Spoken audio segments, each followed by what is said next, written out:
आपण पाहतात BN news Badlapur नामा। नमस्कार, आपण पाहतात BN न्यूज। मी प्रतिनिधी विजय गायकवाड। राज्यातील शिक्षकांमध्ये निर्माण झालेल्या अस्वस्थतेच्या पार्श्वभूमीवर ठाणे जिल्ह्यात येत्या रविवारी भव्य मूक मोर्चाचे आयोजन करण्यात आले आहे।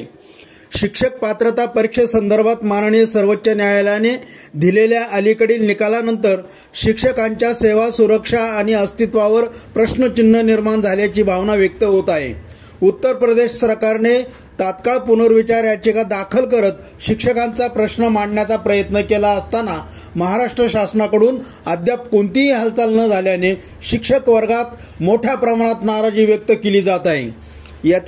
याचा निषेधार्थ मध्यवर्ती शिक्षक संघटना ठाणे यांच्या नेतृत्वाखाली जिल्ह्यातील सर्व शिक्षक संघटना एकत्र येत रविवार दिनांक 9 नोव्हेंबर 2025 रोजी दुपारी 12 ते 2 वाजेपर्यंत जिल्हाधिकारी कार्यालय ठाणे येथे मूक मोर्चा आयोजित करण्यात येत आहे।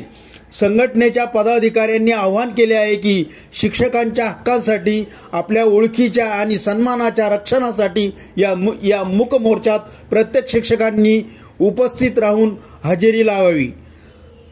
अभी नहीं तो कभी नहीं हा फक्त मोर्चा आहे, तर शिक्षकांच्या भविष्यासाठीचा निर्णायक क्षण असल्याचे मत संघटनांनी व्यक्त केले आहे। शिक्षक एकता अमर रहे, शिक्षक सन्मान जिवंत राहू द्या। BN न्यूज सतत अपडेट्स आपल्या सोबत। धन्यवाद।